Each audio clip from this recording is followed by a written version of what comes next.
Salam alaikum, Azul Fillaoun, bonsoir.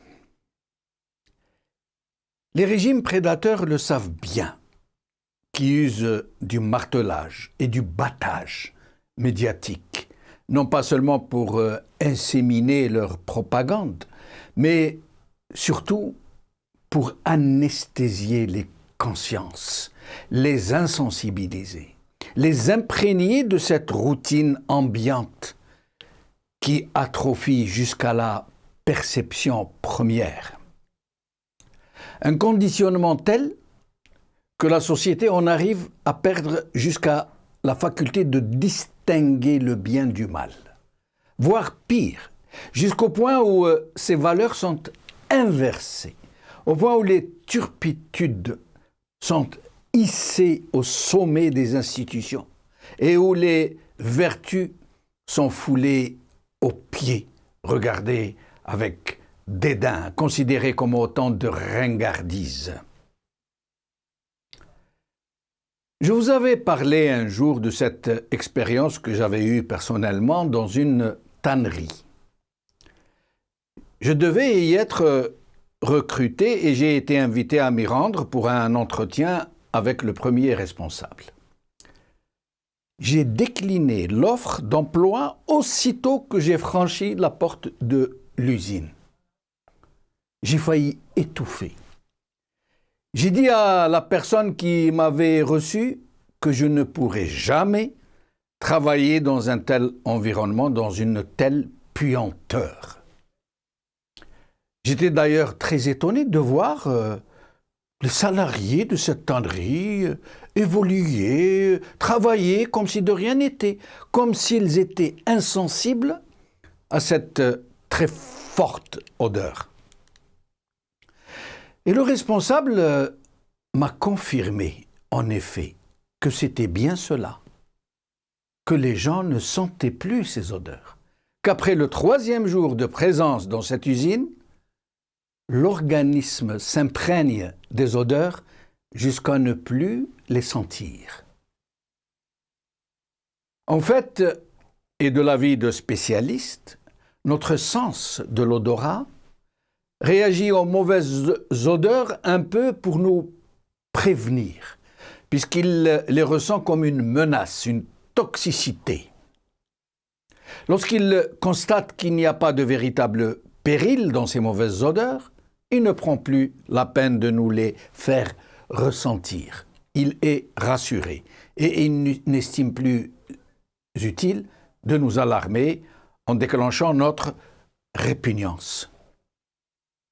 C'est pour ça et c'est pourquoi nous ne sentons pas nos propres odeurs. C'est parce que notre organisme n'y a pas détecté de danger imminent, de menace. Il devient donc insensible à la pollution olfactive qui émane de nous-mêmes. Et c'est exactement ce genre de phénomène et ces automatismes que la propagande des régimes prédateurs réussit à produire au sein des sociétés qu'ils oppriment, qu'ils contrôlent et dont ils neutralisent les capacités de réaction. Ce laborieux travail de conditionnement psychologique consiste justement à imprégner les esprits par la répétition, par le battage, par le mensonge, par la tromperie, par l'escamotage, par la diversion, par l'agitation d'épouvantail, de dangers imminents, inventés ou créés de toutes pièces, comme l'ennemi extérieur et l'ennemi intérieur, pour détourner notre vraie attention du vrai, pour nous emmener, pour nous balader là où il n'y a rien.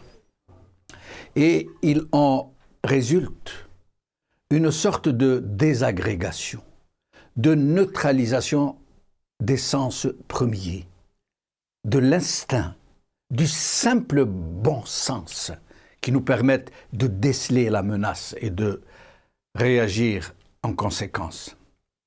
Et c'est précisément cette attitude que le régime qui a capté la souveraineté du peuple algérien sur son propre pays a réussi à inséminer dans la perception générale.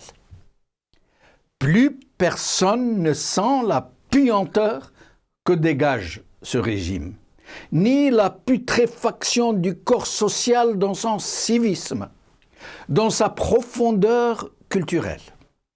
Plus personne. La société tout entière est en état d'anosmie politique et sociétale, comme si tout le corps social était atteint, comme s'il avait perdu toute capacité de ressentir la vérité des choses et jusqu'à son instinct de survie, atrophié désormais, qui ne le prévient plus des périls qui le guettent et qui pourraient causer sa déchéance et sa mort. C'est comme si une personne très sensible, dont les sens sont très aiguisés, très subtils, et qu'elle les perd tous en même temps. C'est comme si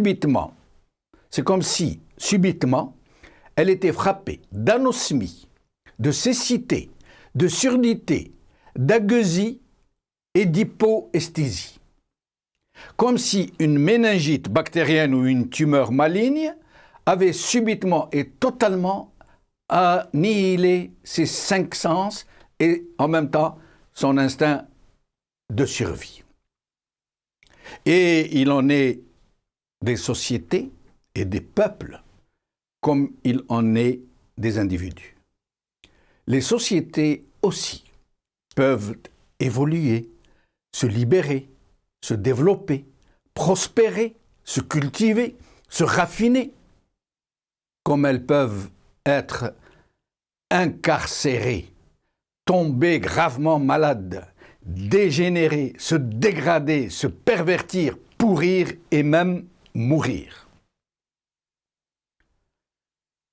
Et le pire des symptômes, celui qui avertit du péril et dont la perte des sens, la perte de sens, la perte du sens même de la vie et de la dignité humaine, du sens de la liberté.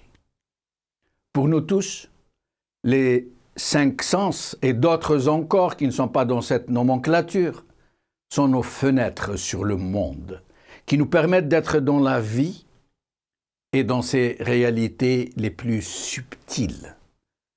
Pour les sociétés, les sens premiers, et qui leur permettent d'aller vers le meilleur, en même temps que de se prémunir de la tyrannie et de la barbarie, sont leur vigilance, leur conscience civique et politique, leur aspiration à la démocratie. Et c'est bien pour cela que les régimes parasites et illégitimes font tout pour étouffer en ces sociétés, en ces peuples, le sens même de la dignité.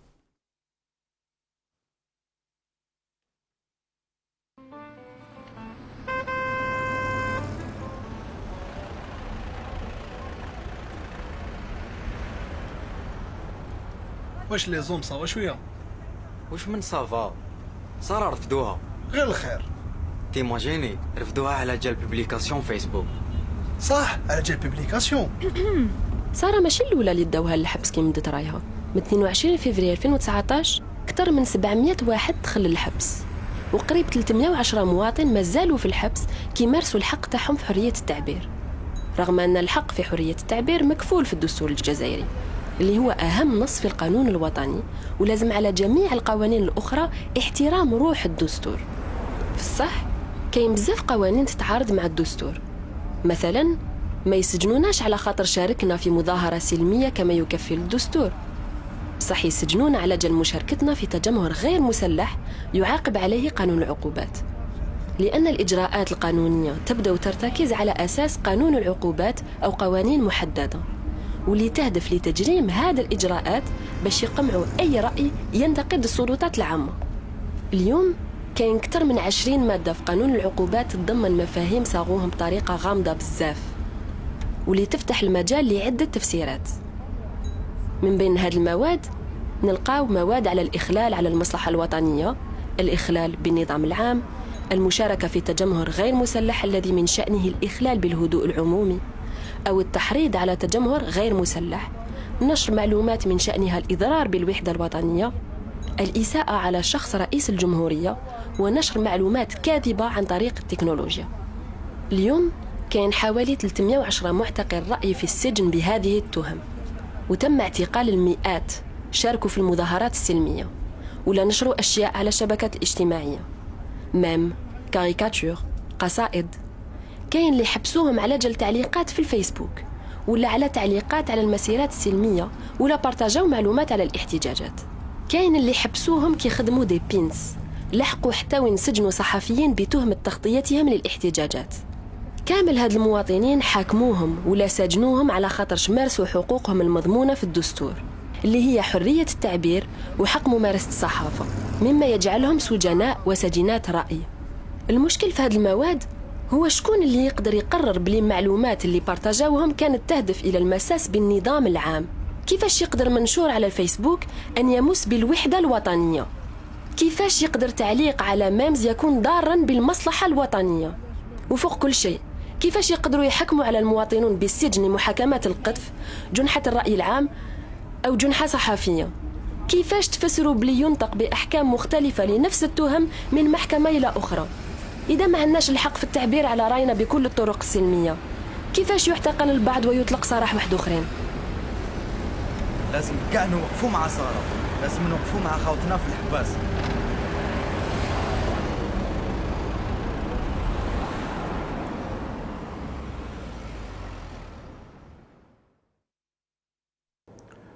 Algérie, le grand vide.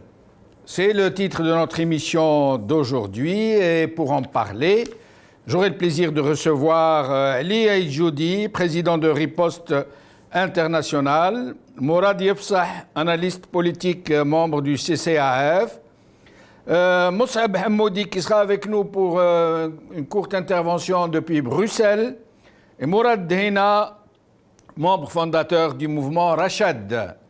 Ali Aïdjoudi, merci d'être avec nous.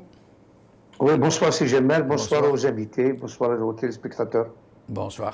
Alors, le sujet des détenus d'opinion et des prisonniers politiques, nous allons le laisser dans ce deuxième volet de l'émission. C'est ce que nous faisons tous les jours. Mais nous allons commencer par le titre de cette émission, Le Grand Vide. L'Algérie est devenue quasiment absente dans tout. Je parle des pouvoirs publics où censés être les pouvoirs publics, les autorités, le pouvoir, l'État. Au moment où Tebboune n'en finit pas de nous parler de puissance régionale, de puissance incontournable, de force de frappe, dire des choses et d'autres, dans le même moment, il n'y a rien. C'est la misère, c'est le chômage, c'est l'incertitude des lendemains, c'est les pénuries d'eau, les pénuries de produits de consommation, même les pénuries de monnaie fiduciaire. C'est la répression tous azimuts. Il n'y a que ça qui est présent. La répression, le mensonge, l'escamotage, etc. Mais il y a encore dans la vie de ce pays, et je tenais à vous le dire, Ali Aïdjoudi, quand on a parmi nos compatriotes des gens de la dimension de Jamila Boupacha, Rabbi Yidkara ala khair, cette grande moujahida, dont le portrait a été croqué par Pablo Picasso lui-même, dont le procès pendant la colonisation a eu un retentissement mondial et qui, dès 1962, a rejoint son domicile et a continué de travailler. Moi, je l'ai connue au ministère du Travail. Elle était secrétaire de Saïd Mazouzi Rabbi Rahmou. C'était une femme humble, modeste, compétente qui faisait son travail et qui en vivait et qui refusait d'être sustentée, d'être corrompue par ce régime qui généralement utilise ses grandes personnalités pour les corrompre et les mettre en façade derrière laquelle il se cache et il cache ses turpitudes. Elle vient de refuser publiquement la charge de sénateur que lui a offerte M. Tebboune. Elle a dit non, moi je reste avec mon peuple, moi en 62, j'ai fait mon devoir, j'ai rejoint ma famille, maintenant je suis avec mon peuple. Ali Aïdjoudi. Oui, encore bonsoir. Mais écoutez, donc c'est un geste que l'on honore, sauf qu'il y a aussi il y a beaucoup de personnalités, il y a beaucoup de militants, de militantes qui ont été approchés par le pouvoir pour leur proposer des postes ministériels, donc pour leur proposer des postes, sauf qu'ils ont décliné. Il faut reconnaître qu'aujourd'hui, ce médiocre pouvoir s'est entouré par des médiocres. C'est cette médiocrité qui a créé ce vide. Ce vide a été imposé par la violence du pouvoir, par la violence militaire. Parce que quand on parle du pouvoir, on parle de l'armée qui monopolise le pouvoir. Et aujourd'hui, on est dans une situation de non-État. Il n'y a plus d'État, il n'y a plus d'institution. Il y a l'armée qui est nue, qui a perdu sa façade civile, donc qui essaye de manipuler un idiot qui a un langage de voyou qui n'est pas du tout digne d'un président de la République. Eh bien, donc, ce vide provoqué par la violence la violence du pouvoir a fait qu'aujourd'hui, c'est ce pouvoir qui est dans l'impasse. Pourquoi? Parce que depuis Tarouazan, le peuple est à l'aise. Le peuple, moralement et psychologiquement, il est à l'aise. Pourquoi? Parce qu'il a assiégé, il a assiégé ce pouvoir. Il a avorté toutes les tentatives de reconstruction, de récupération, de manipulation, de fausses élections. Eh bien, donc, il n'a pas trouvé d'échappatoire que la violence et le mensonge et la manipulation. Et le résultat, c'est qu'aujourd'hui, les partis politiques crédibles, ils sont menacés de dissolution, d'emprisonnement. Certains ont déjà reçu la lettre de dissolution telle que le PST. D'autres, ils attendent leur tour, tel que le RCD. Des associations crédibles comme Rage est dissoute. Eh bien, ce qui reste, ça fait partie du manège de ce pouvoir, des marionnettes, d'un décor, d'un sinistre décor, parce que aujourd'hui, on ne peut pas considérer un parti comme Hamas ou Nahda ou la direction du FFS comme une classe politique, alors qu'il est déjà dans le camp du pouvoir et dans le camp de la honte. Certes, c'est un vide qui met mal à l'aise le pouvoir, mais c'est aussi un vide qui met à l'aise le peuple et la société civile. Et justement, Léa Djoudi, pardonnez-moi de vous interrompre, je reviendrai à vous dans un moment pour vous demander de nous expliquer le vide de cette société civile, la non-réaction, l'absence totale. Et quand je dis société civile, je vise très large. La presse, les partis politiques, les pseudo-institutions, les intellectuels, l'université algérienne, et je passe sur le reste. Alors, avec nous, Moussab Hammoudi en direct depuis Bruxelles. Moussab, vous êtes au milieu des manifestants. Marhaba bik. Marhaba bik, Jamal. Alors, dites-nous qu'est-ce qui se passe à Bruxelles. D'abord, rappelez-nous l'objet de votre présence, vous, les manifestants algériens qui vous êtes rendus à Bruxelles. Comme vous voyez, donc c'est un sit-in devant la Commission européenne et devant le siège de l'Union européenne.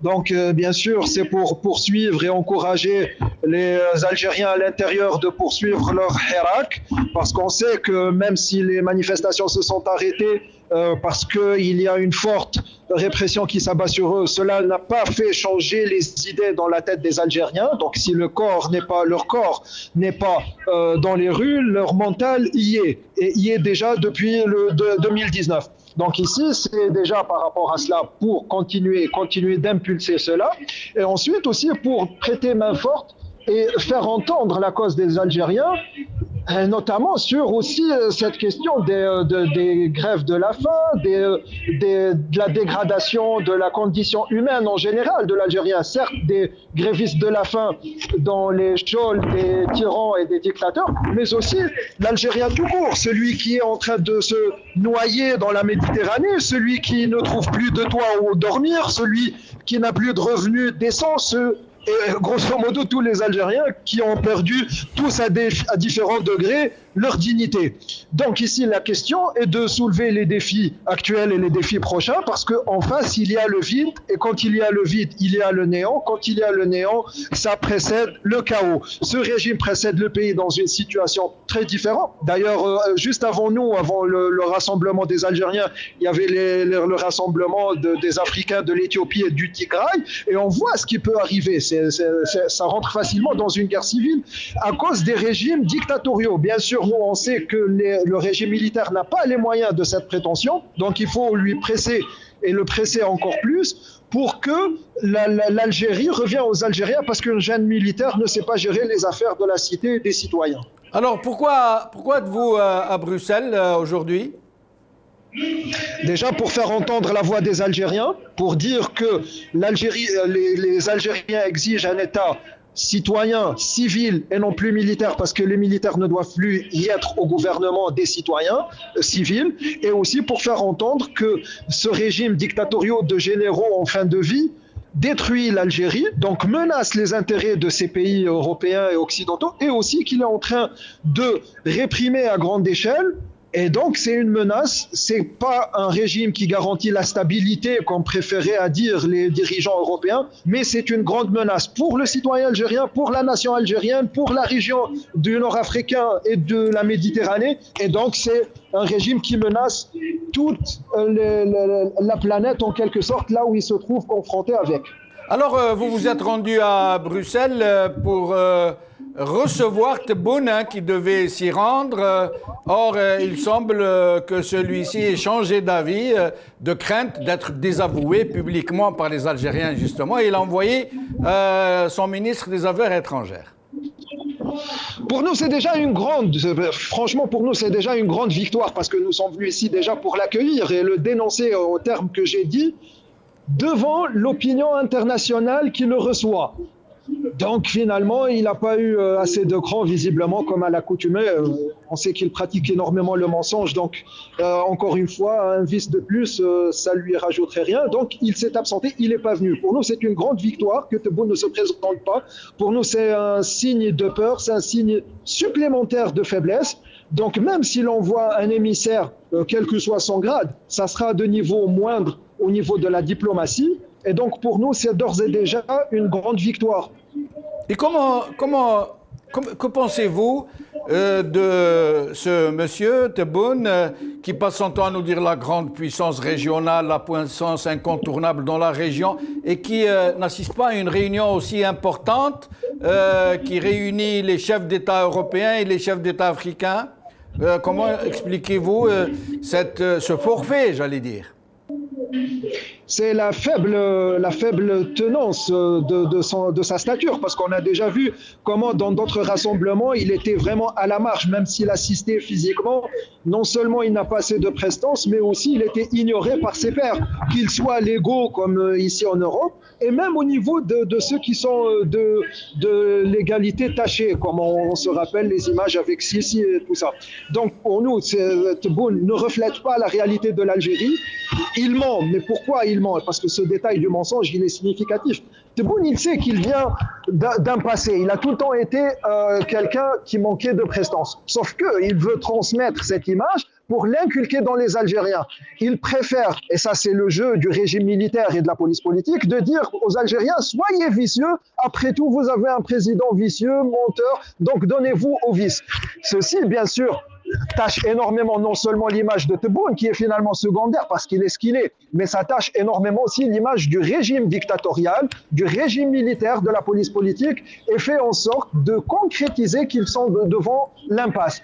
Ici, Tebboune, quand il ne vient pas, c'est une faiblesse supplémentaire. Nous sommes dans un régime qui, malgré la répression, ne trouve pas de solution, parce que le but d'une répression, finalement, quelle qu'elle soit, c'est de résoudre le problème et de revenir à la normale. C'est maintenant bientôt plus qu'une année que le régime réprime, mais ne sort pas de cet état. C'est qu'il n'a pas de solution à s'offrir à lui, n'a pas de solution à offrir aux Algériens, n'a pas de solution à offrir à la région, n'a pas de solution à offrir au niveau international. Donc, on dit qu'il faut que les Algériens continuent de presser ce pouvoir, qu'il n'ait pas peur, parce que ça, c'est un cap qu'il essaie de réinstaurer, mais qu'il doit être dépassé par les Algériens et faire en sorte de changer ce régime, de le faire chuter.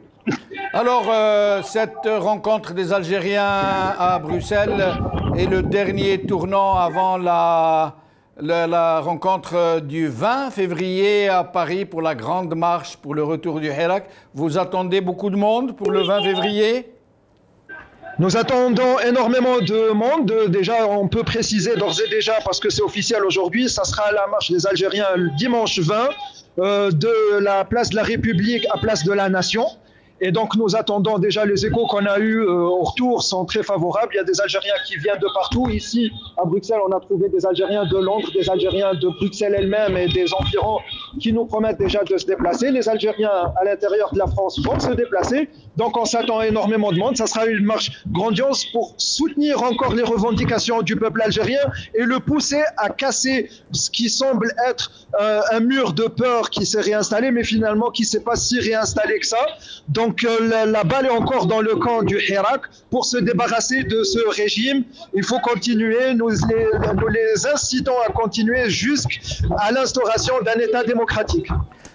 Moussab Hammoudi, merci beaucoup, au plaisir de vous retrouver dans cette émission et dans les autres. Merci beaucoup. Alors, Mourad Yefsah, merci d'être des nôtres, Mourad. Merci beaucoup pour l'invitation. M'sal khair pour tous les invités. Merci beaucoup. Alors, Mourad Yefsah, ce grand vide d'un régime qui n'est omniprésent tout le temps, partout, dans les chaînes, dans les journaux, mais qui en fait est totalement absent dans la prise en charge des problèmes des Algériens, dans la gouvernance, un temps soit peu normal.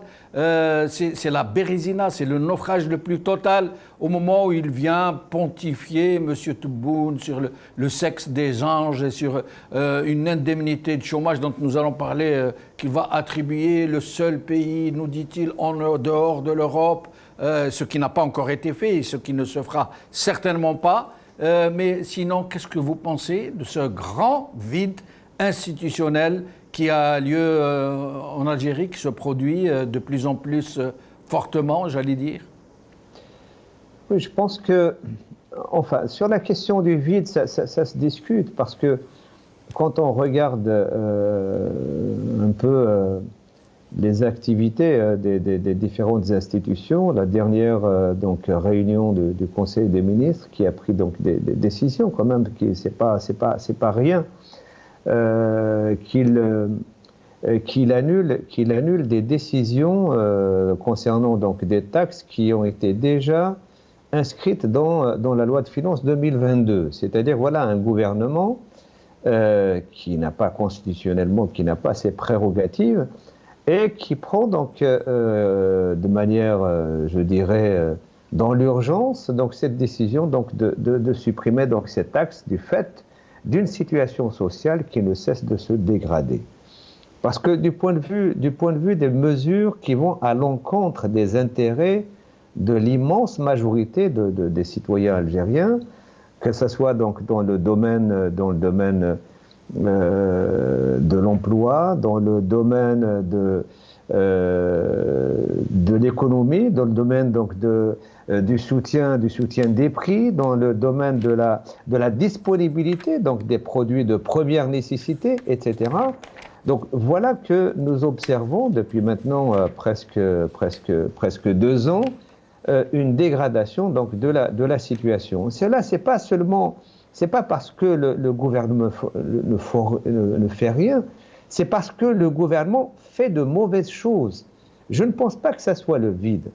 Je pense qu'effectivement, si ce gouvernement faisait des actions dans le sens qui est attendu par l'immense peuple algérien qui a montré pendant 3 ans donc, une mobilisation permanente, une action soutenue, une unité, une solidarité, une fraternité à l'échelle nationale, je pense qu'aujourd'hui, on aurait vu des conséquences beaucoup plus positives. Et c'est parce que justement, donc, ce régime qui a été mis en place à partir donc, d'une injonction, donc d'une caserne par l'ancien chef d'état-major, c'est comme ça que les élections du 12-12-2019 ont été organisées et que M. Tebboune a été désigné, et bien entendu avec une feuille de route, avec un mandat. Le mandat, c'était donc de finaliser donc, une feuille de route.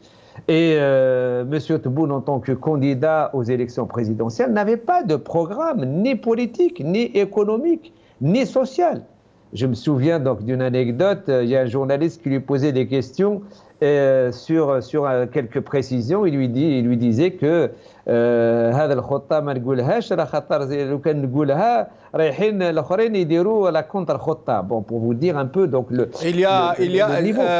Pardon de vous contredire, mais moi je me rappelle qu'il a décliné un programme à Tamarrast par exemple, où il avait promis fermement un TGV, s'il vous plaît, de Tamarrast à Alger dans les mois qui suivront son élection. Oui, non, mais une action de ce type ne peut pas constituer pour un pays comme le nôtre, qui est dans une situation donc, de sinistre économique, une mesure ne peut pas constituer un programme global, cohérent économiquement. C'est dans ce sens, effectivement, il peut annoncer plusieurs choses. Il dit, c'est parce que justement il n'avait pas de programme cohérent, global, avec une perspective. C'est pour cette raison qu'on l'entend de temps en temps donc énoncer certaines choses qui sont totalement incohérentes, totalement, je dirais, incompréhensibles pour le citoyen normal qui observe, qui vit, qui regarde et qui essaie de comparer avec les autres pays. Je voulais aussi dire qu'il y a aussi le fait que, quand même, ces derniers temps, je pense que c'est important. On a observé une mobilisation très importante dans le secteur de la santé, une mobilisation, des grèves et donc des contestations donc, sur cette politique de santé, que le même président avait dit que nous avions donc un système, le meilleur système en Afrique et qu'il répondait donc à toutes les exigences, alors que les principaux acteurs du domaine, hein, donc les médecins, donc le corps médical et le corps paramédical, ont observé donc un mouvement important donc, sur le fait qu'effectivement, non seulement qu'ils n'avaient pas les moyens pour exercer leur métier, mais en plus de ça, donc les conditions de leur salaire. Vous parlez de cet exodus médical de 1200 médecins en une seule fois. C'est une conséquence, effectivement. Qui sont partis, 1200 qui ont concouru, ça veut dire sur une base beaucoup plus large. Il y avait 4 ou 5 000 médecins. Hein, ce n'est qu'à mon avis la partie visible d'un iceberg qui en réalité aujourd'hui contient donc c'est des milliers d'Algériens de différentes spécialités, de différents métiers, donc dont l'objectif est de partir d'Algérie pour la simple raison, c'est que justement il n'y a pas de perspective. Le Hirak avait fourni à un moment donné effectivement cet espoir pour des millions. Aujourd'hui, il y a quelque part pour une bonne partie de citoyens algériens, je dirais un recul. Certains les plus, je pense, les moins formés, les moins assis socialement, politiquement, bien sûr, ils se découragent. Mais sinon, il y a aussi ce recul. Dans le monde aussi de l'éducation, on a vu un mouvement énorme qui a été suivi par des millions de travailleurs de l'enseignement à tous les niveaux. De mobilisation contre la politique du gouvernement. Donc, alors, le vide, il y a un vide effectivement de sens de ce pouvoir, de ce régime et de ce gouvernement. Et justement, je reviendrai à vous tout à l'heure, Mourad, pour essayer de comprendre. Je vous poserai la question de savoir si un tel vide institutionnel, étatique, administratif, un vide de gouvernance, une carence, ne va pas finir par provoquer, comme vous venez de le souligner, un très massif front social et qui ne sera pas aussi pacifique que l'aura été le Hirak. Je reviens à vous dans un moment. Je voulais oui. juste, il y a aussi un autre point, parce que le gouvernement a aussi donc des actions nuisibles avec la répression, les arrestations, et rappeler que nous avons 4 journalistes en prison, nous avons des avocats, dont l'avocat donc de Bessa avec des accusations donc qui sont Ce sera le deuxième volet de l'émission, Mourad Irsah. Nous allons en parler. Merci. Mais je vous en prie. Alors, Mourad Dihina est des nôtres, mais avant, je tenais à m'excuser auprès de Moussab Hammoudi, que j'ai présenté comme étant chercheur en sciences politiques. Et sur le strap, on a indiqué qu'il était membre de Rachad. C'est une erreur. Tenons à nous en excuser. Mourad Dihina, membre fondateur du mouvement Rachad, merci d'être des nôtres, Mourad.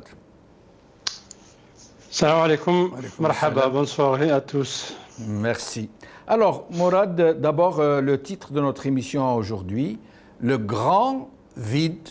Le grand vide, pourquoi? Parce que à un moment où Shengriha était bon, les deux faces de la même médaille, j'allais dire, sont en train de nous rebâcher jour après jour comment dire, la puissance régionale incontournable dans la région, la force de frappe, les exploits réalisés par la nouvelle Algérie et des chiffres absolument ahurissants, par exemple 14% de croissance, seulement 7% d'inflation, à un moment où il y a le vide total. Il n'y a pas de gouvernance en Algérie, c'est de la pifométrie, c'est de la navigation à vue. Ce qu'il y a par contre, c'est la répression, c'est le bricolage, c'est l'improvisation, les menaces, et vous en savez quelque chose, vous, Mourad Dihina, qui avez été classé avec beaucoup d'autres comme mouvement terroriste et personne terroriste, sur cette question du grand vide, Mourad Dihina.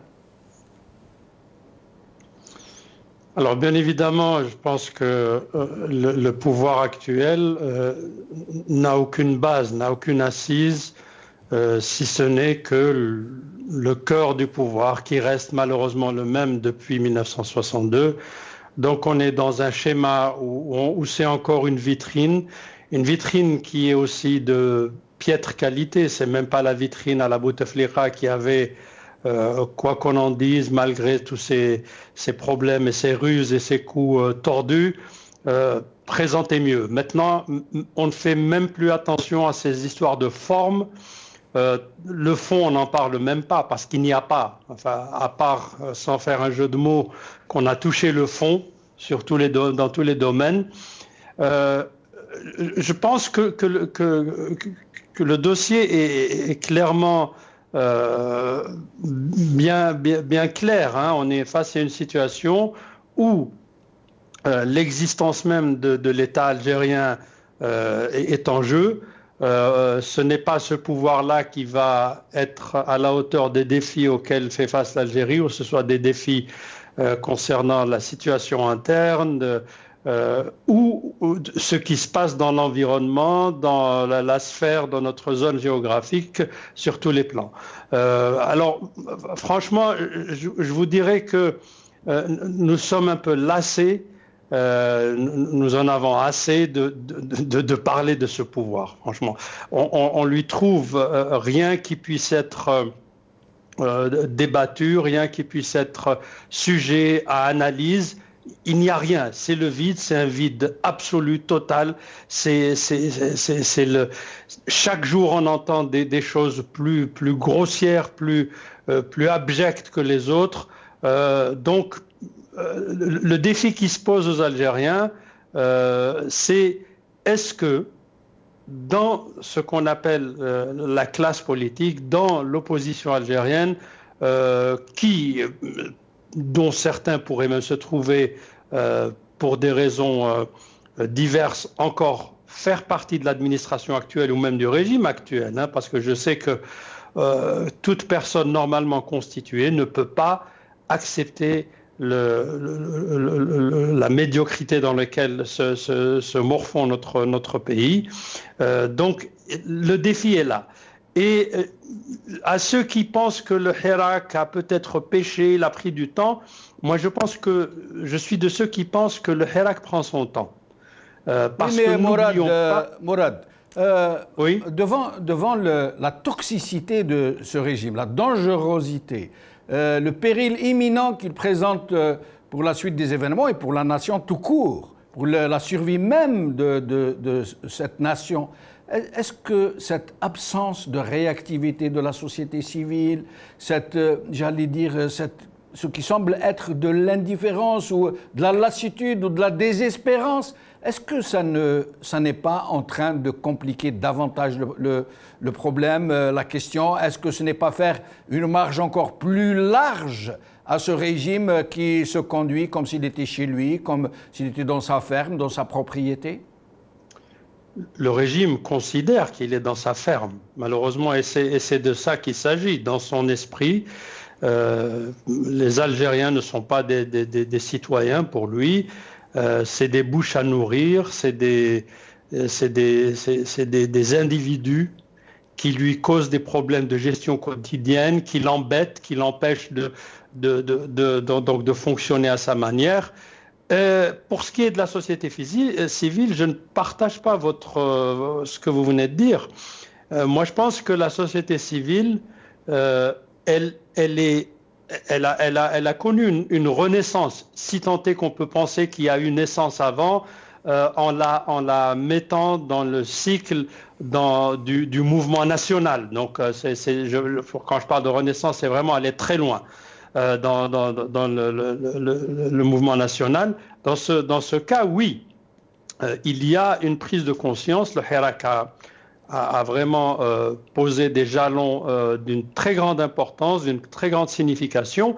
Alors, il faut être réaliste et conscient qu'il manque à la société civile, à la classe politique, au Hirak, si on veut aussi en général, les moyens techniques d'organisation, de mettre en œuvre ce que demandait tout simplement le peuple. Et ces manques de moyens que j'appelle les techniques, il y a aussi des raisons objectives, c'est que n'oublions pas que la période Bouteflika en particulier a tout fait pour laminer la classe politique d'une façon pernicieuse qui a fait que l'Algérien ne croyait plus en la politique.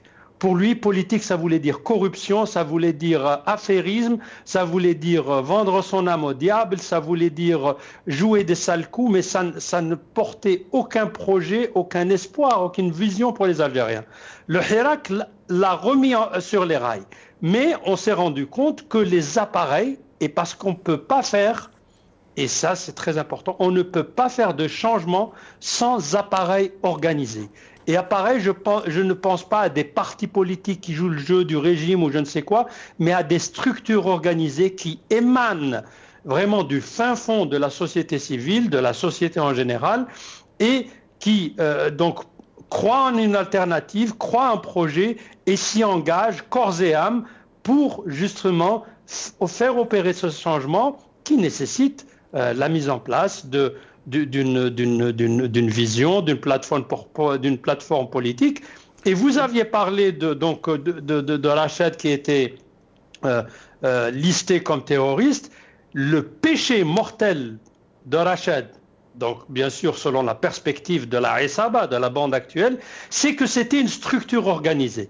Alors, elle est loin d'être parfaite, elle est loin d'avoir le poids ou l'importance que lui portent certains, mais elle se voulait un embryon de ce que pouvaient faire des Algériens ensemble, et nous avons toujours appelé de nos voeux que tous les Algériens s'organisent en des structures similaires. Un embryon centralisé auquel il faudrait arriver. Mourad, parce que pour préciser, un embryon qui dit embryon dit un embryon centralisateur de la dynamique. Ou alors voulez-vous dire un embryon d'une dynamique avec d'autres dynamiques?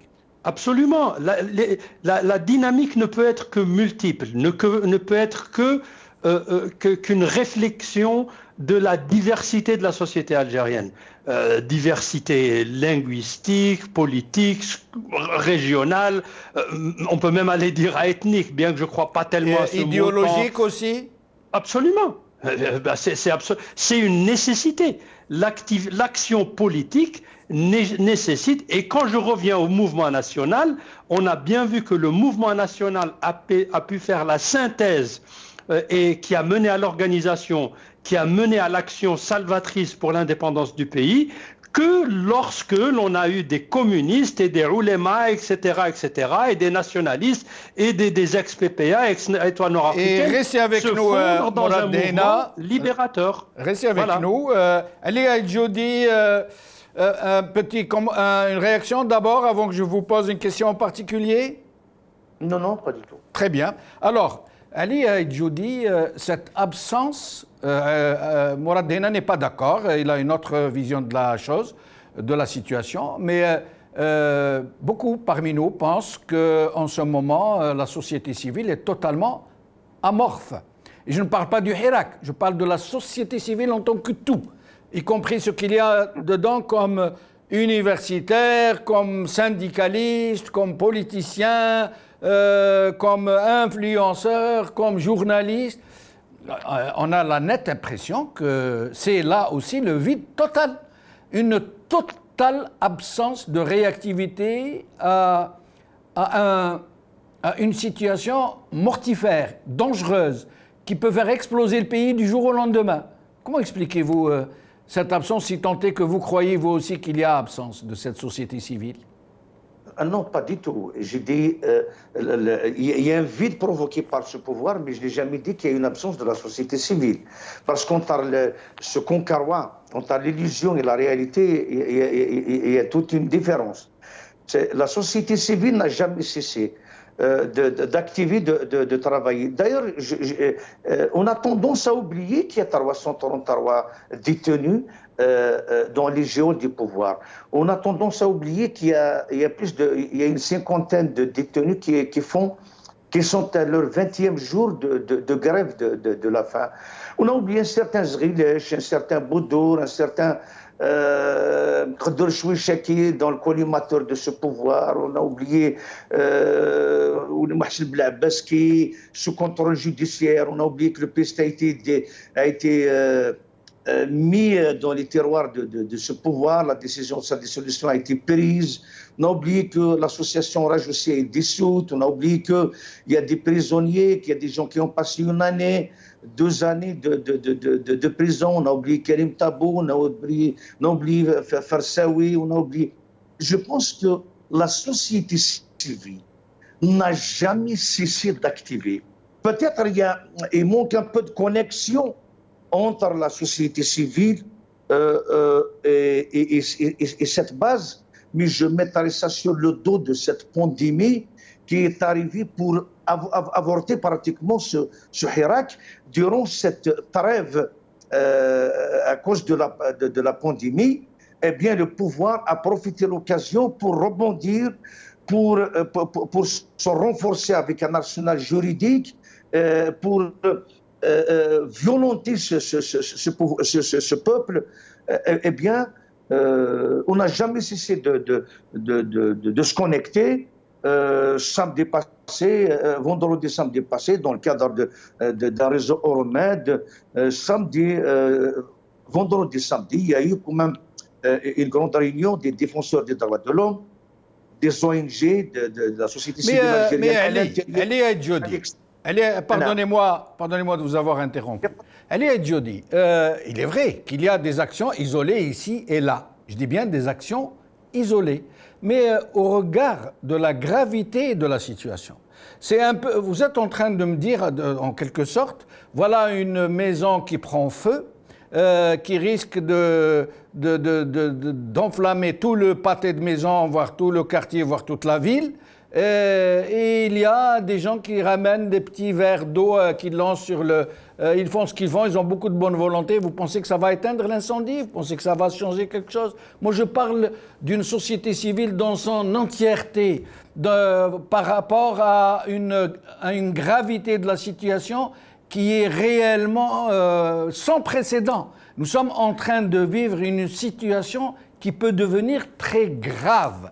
Et la société civile est aux abonnés absents, même si par ailleurs, il y a quelques initiatives ici et là. Mais écoute, c'est Jamel, ce n'est pas de la myopie politique quand je dis que la société civile est active. Je pèse mes mots. C'est pas parce qu'il faut d'abord définir c'est quoi le Hirak. Maintenant, si le Hirak, c'est des marches, eh ben le Hirak est mort.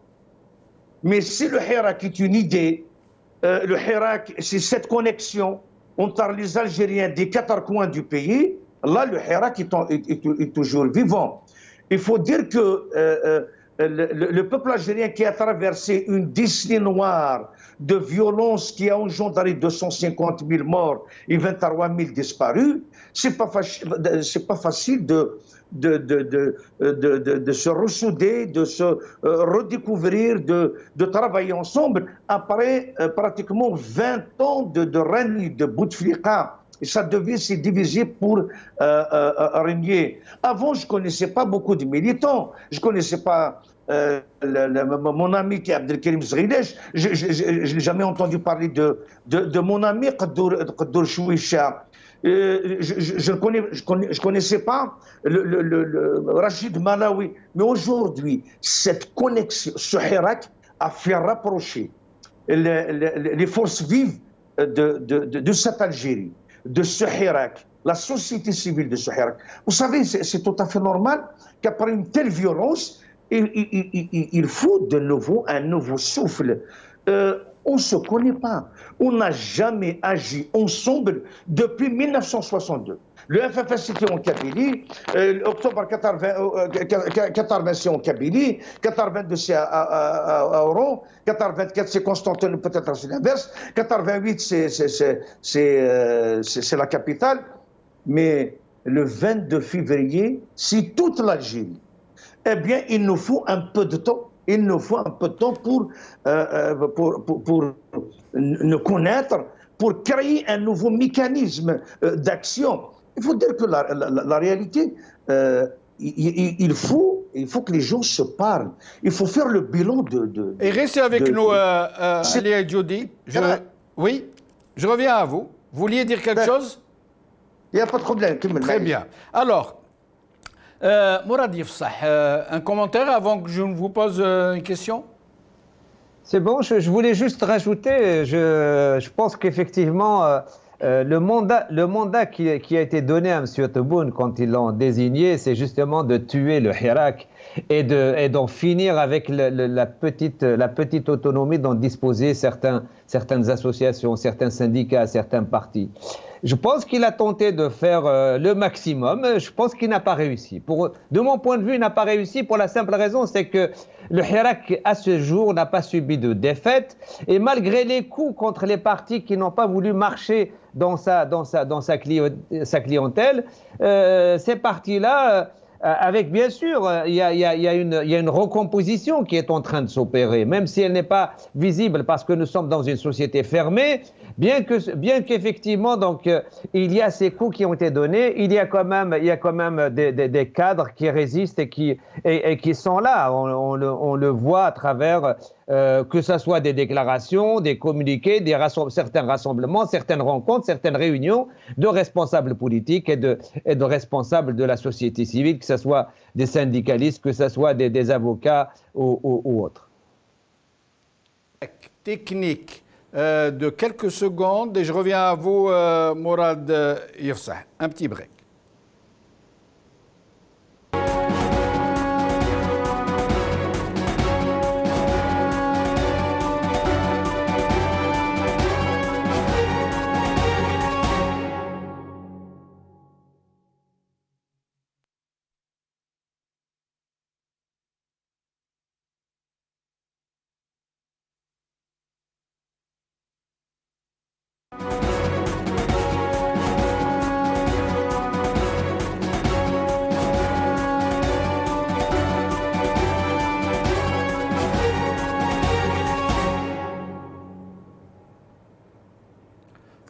Pardonnez-nous, chers amis, pour cette petite interruption. Je reviens à Mourad Yefsah.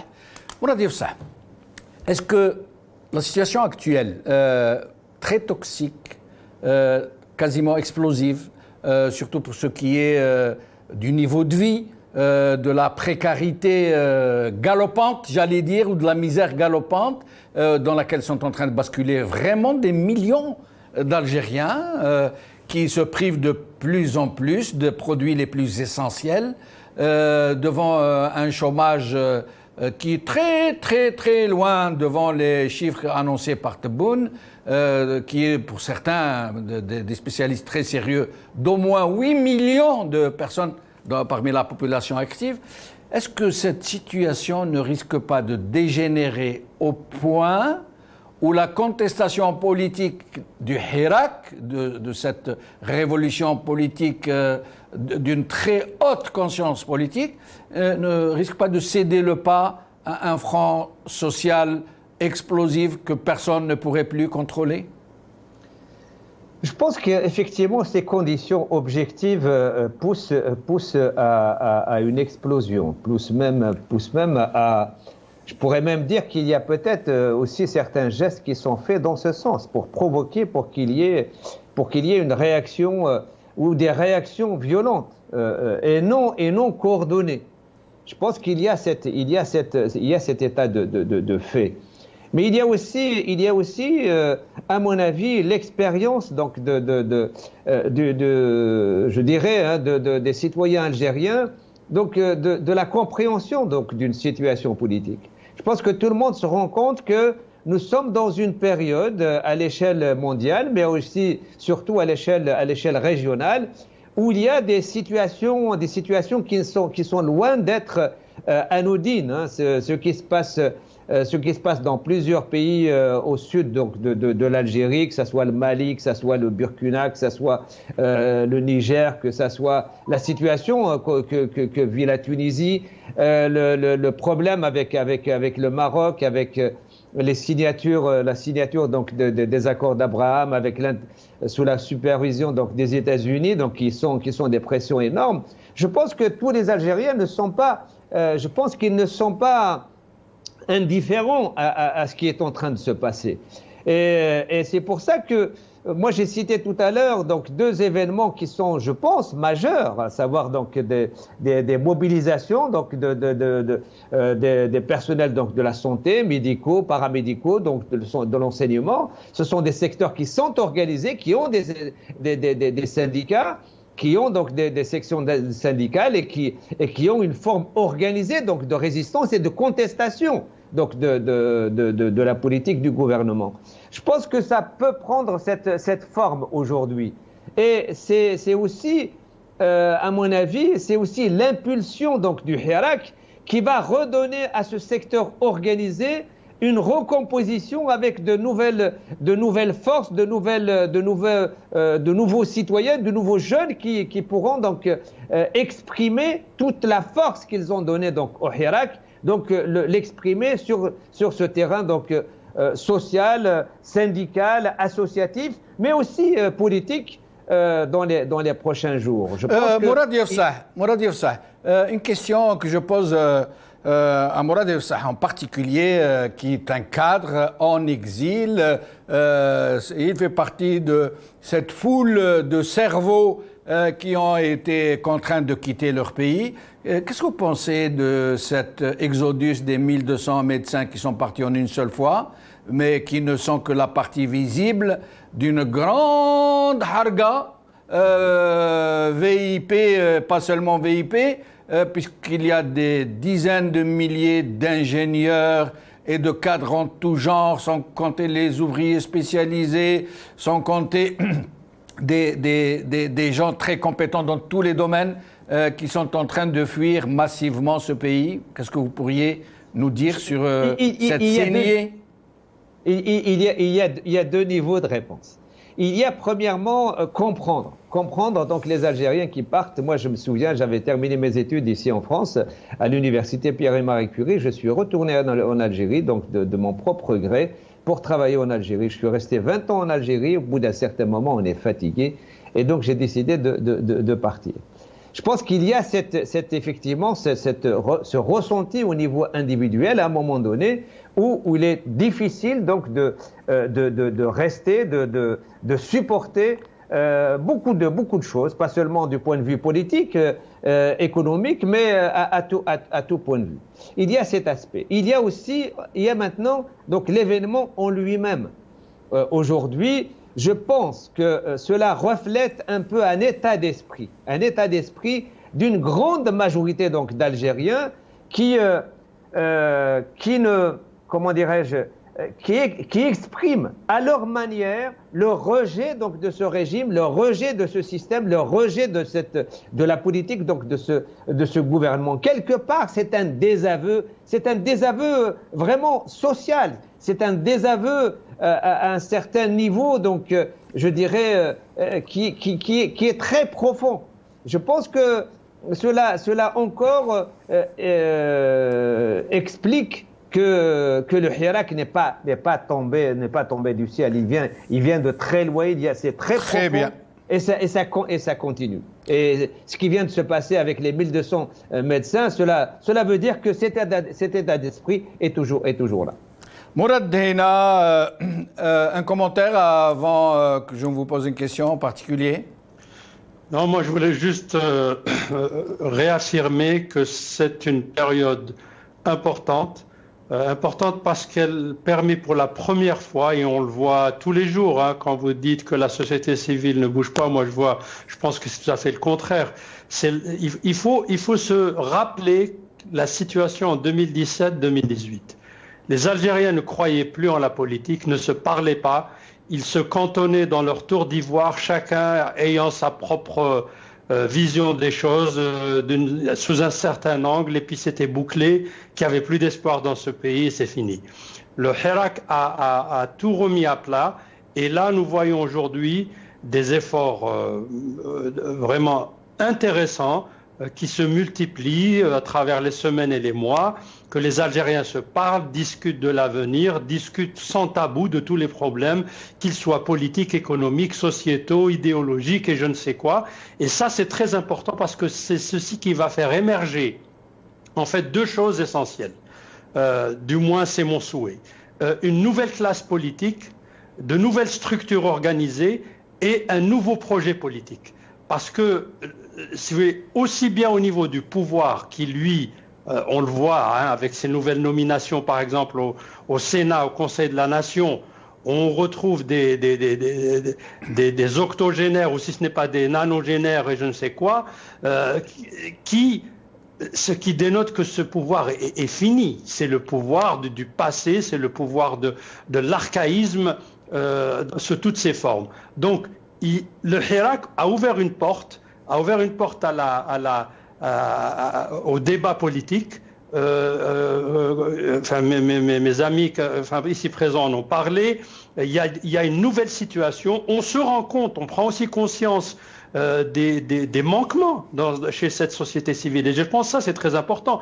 Parce que je pense que si on regarde les choses d'une autre façon, imaginez que l'été 2019, on ait eu un semblant de changement, pas selon ce qui s'est passé, c'est-à-dire pas selon la feuille de route de Gaël Salah qui a ramené Tebboune, etc., et qu'on nous ait concocté une autre formule On aurait eu peut-être, je ne sais pas, d'autres structures dans ce pays, dans le gouvernement qui aurait été apparu, pour se rendre compte par la suite qu'en fait c'était une nouvelle Isaba maquillée. Je ne vous apprendrai rien que parmi ceux qui étaient au Hirak en 2019 sont sur une autre planète maintenant.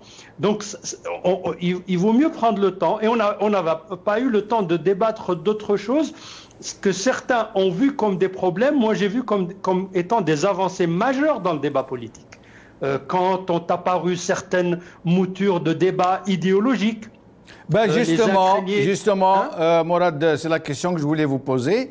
Le 22 février sera le 3e anniversaire du Hirak, de ce sursaut populaire, politique, absolument inédit, jamais vu, avec une telle ampleur, mais qui a donc été interrompu par la Covid à un certain moment. Mais le régime en a profité pour diviser les hirakistes, pour instiller ces dissensions idéologiques, ces dissensions régionalistes, identitaires, culturelles, etc. Il y a pas mal réussi, il faut le reconnaître. Il faut lui reconnaître ce talent. Mais comment faire, Mourad, pour éviter justement, si tant est qu'il y ait une vraie reprise du Hirak cette fois-ci, comment faire pour éviter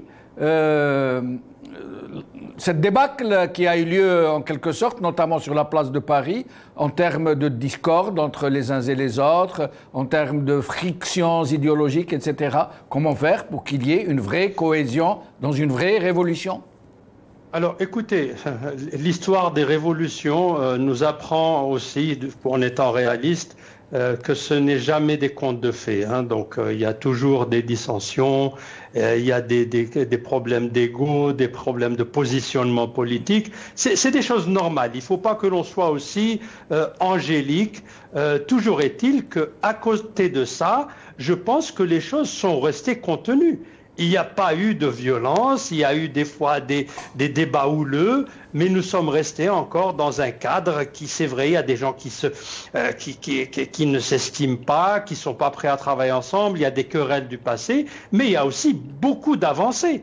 Il y a des gens qui arrivent maintenant à se parler, chose qui n'était pas le cas. Il y a des gens qui se découvrent. Mon ami Ali Joudi l'a dit tout à l'heure. Lui, il a connu des gens à travers le Hirak, idem pour moi, et je pense que nous partageons tous cette vision. Et la façon dont on voit, si vous voulez, l'Algérien, elle n'est plus la même depuis. Il y a un souci, il me semble. Est-ce que nous avons perdu Mourad ? Ceux que j'ai connus, quelle que soit leur tendance, ne remet en cause l'algérianité de qui que ce soit, ne dénie à quelque Algérien le droit de pratiquer, enfin de faire de la politique, d'exprimer ses idées, quelles qu'elles soient, et tout le monde appelle à un débat. Il y a des choses qui ont été faites, il y a eu des débats, il reste beaucoup à faire, mais je pense que cette période, elle est quand même assez utile. Elle nous fait aussi, elle attire notre attention sur des dérives potentielles. Donc je sais qu'il y a beaucoup d'efforts qui se font. Il y a beaucoup de militants et militantes sincères qui essayent de rassembler, au moins de débattre, de discuter. Et plus on débat, plus on discute, plus les choses deviennent intéressantes, plus que je trouve que le débat devient intelligent, devient moins personnifié, devient moins idéologique au sens péjoratif du terme, bien que moi ce mot ne me fait pas peur. Les idéologies, c'est pas seulement cette dualité que l'on a voulu nous imposer en Algérie, ce n'est pas seulement islamiste contre laïque, non, c'est beaucoup plus. Il y a des conceptions de la justice. Alors, j'espère que nous allons régler ce problème. Pardon Mourad de vous interrompre. Pardon de vous interrompre, nous allons faire un dernier tour de micro. Ça permet aussi de corriger le son. Votre micro, il semble qu'il y ait un petit problème. Le temps que ce soit corrigé, nous allons faire donc un dernier tour de micro et je demande à mes trois invités de ne pas dépasser 3 minutes chacun. Vous prenez la parole pour dire ce que vous voulez sur ces thématiques, sur ces sujets. Ali Joudi, en moins de 3 minutes, s'il vous plaît. Que le Hirak, il a unifié de nouveau l'espoir de vivre ensemble, d'agir ensemble et surtout d'identifier que le malheur de ce pays d'abord qui a créé toutes ces années, toutes ces divisions, c'est le pouvoir militaire qui a hypothéqué l'avenir de l'Algérie et la liberté des Algériens depuis 1962. Et donc nous, on ne croit pas au Père Noël. On sait bien que le Hirak ne va pas unifier la pensée, on ne va pas tous devenir du même bord politique, tous voilà. Maintenant, il faut dire une chose que chacun fait de son mieux pour que les choses avancent.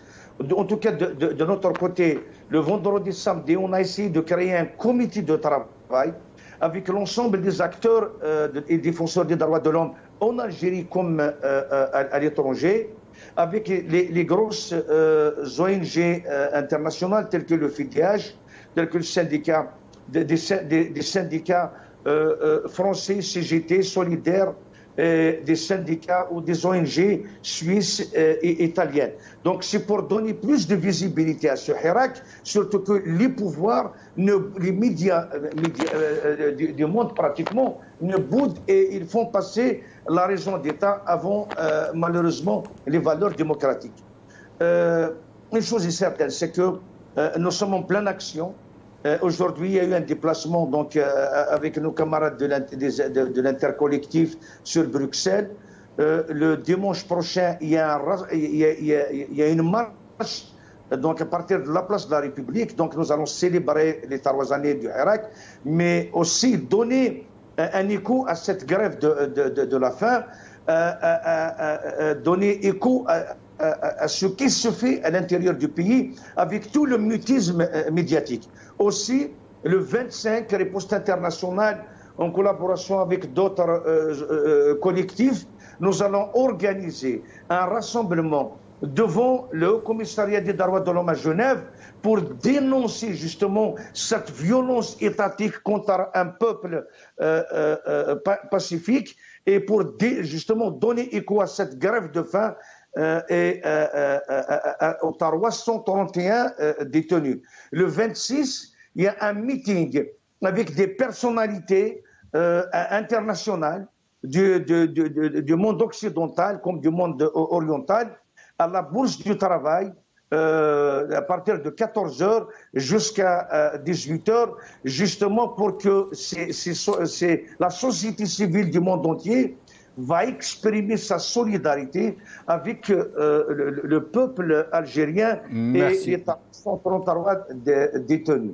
Je vous remercie. Merci Ali. Alors Mourad Yefsah, si c'est possible de finir votre tour de micro sur cette question très grave des détenus politiques. Je voulais juste dire 2 mots. Donc, justement, donc, dans le prolongement donc, de ce que disait Ali, effectivement, on avait décidé cette année pour la 3e année donc, du Hirak un ensemble d'activités. Et il y a une conférence demain, c'est demain à partir donc, de 18h. C'est à 5 minutes de Place de la République, dans une salle qui s'appelle donc, le Maltais Rouge, aux 40 rues donc, de Malte, dans le 11e arrondissement, métro République.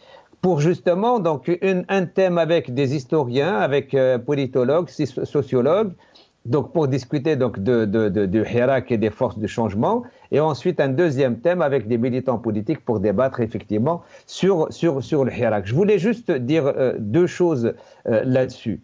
Je pense que et ceux qui m'ont aussi bien donc si Mourad que Ali donc m'ont précédé l'ont dit, nous ne sommes plus les mêmes. Les militants qui étaient et les citoyens qui sont engagés dans le Hirak en 2019, 3 ans après, ne sont plus les mêmes. Tajadit n'est plus le même, l'Alami n'est plus le même, etc., etc. Je pense que nous avons fait énormément de chemin. Donc il y a un philosophe qui dit on ne passe jamais 2 fois devant le même fleuve. Et je pense que nous sommes dans cette situation-là. Et il y a une recomposition qui est en train de se faire. Il y a une réorganisation de la société qui est en train de se faire.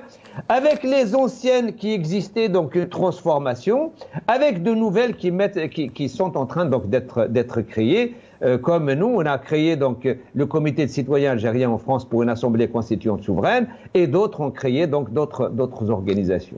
La dernière chose, à mon avis, qui est que je voulais dire, c'est que je pense qu'à partir de maintenant, bien sûr, il y a des activités par rapport donc de solidarité avec les détenus, avec la grève de la faim. C'est aussi donc quelque chose de très fort, d'énorme. Donc, on n'a pas encore trouvé, malheureusement, on essaie donc de réfléchir. On n'a pas encore trouvé une forme la plus adéquate, la plus qui puisse avoir donc un impact immédiat. Donc sur la question donc de ces détenus qui sont en grève de la faim, parce que notre souhait c'est qu'ils arrêtent le plus tôt possible et bien sûr qu'ils arrêtent sur une victoire.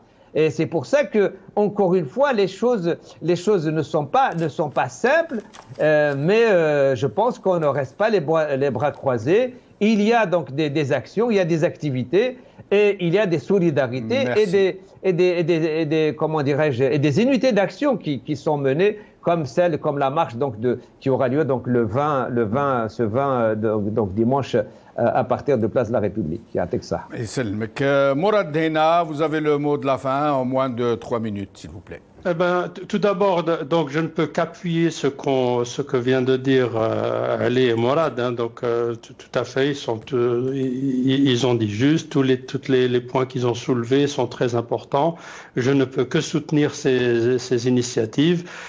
Effectivement, nous sommes dans un tournant, mais moi je considère, et je le redis d'une façon claire, sans essayer, si vous voulez, de rendre le tableau plus gai qu'il n'est ou donner de faux espoirs. Mais je pense que le temps qui est en train de prendre le Hirak dans la réflexion, que les Algériens se retrouvent, que discutent, parce qu'il faut exprimer ce qu'on veut pour ce pays. Et ça, il faut une période. Ce n'est pas en allant rapidement vers une solution qui risque d'avoir des allures politiciennes ou même un petit peu modelées par le pouvoir. Et je pense que même le fait qu'il y a ce qu'on peut appeler donc on est arrivé à une situation où on ne peut même pas discuter avec ce pouvoir, alors que le Hirak l'appelait de tous ses voeux dès le début et pendant longtemps et même de ce jour, fait que effectivement ce bloc, ce qui je pense représente la majorité du peuple algérien hirakiste, avec toutes ses composantes, toutes ses structures, etc., toutes ses façons de penser, peut maintenant prendre le temps. Ça ne sera pas facile parce qu'il y a, comme on dit mes amis, il y a la répression, il y a la situation sociale qui a dégradé, il y a ces poursuites judiciaires, il y a cette peur, vous savez, c'est les questions par exemple de classer des organisations terroristes. Le but c'est de casser toute initiative, de se rencontrer, de se parler, parce que surtout pour nos frères et sœurs qui sont en Algérie, pour eux, vous savez, rencontrer quelqu'un qu'on accuserait d'être de Rachad ou du MAC, ça veut dire c'est la prison, même si on veut juste parler. Et c'est pour cela que moi, je pense que cette période est une période à fructifier. Il faut absolument continuer ce travail de fond. Je sais qu'il y a beaucoup d'initiatives très louables où les Algériens se parlent, discutent politique, discutent en toute franchise, en toute transparence, apprennent à s'écouter petit à petit. Et on a tous envie d'arriver à ce fameux consensus dont on rêve tous, pour que les Algériens puissent porter en eux, à travers leur position, leur action, une action commune salvatrice pour ce pays, parce que malheureusement, nous en avons de la preuve tous les jours.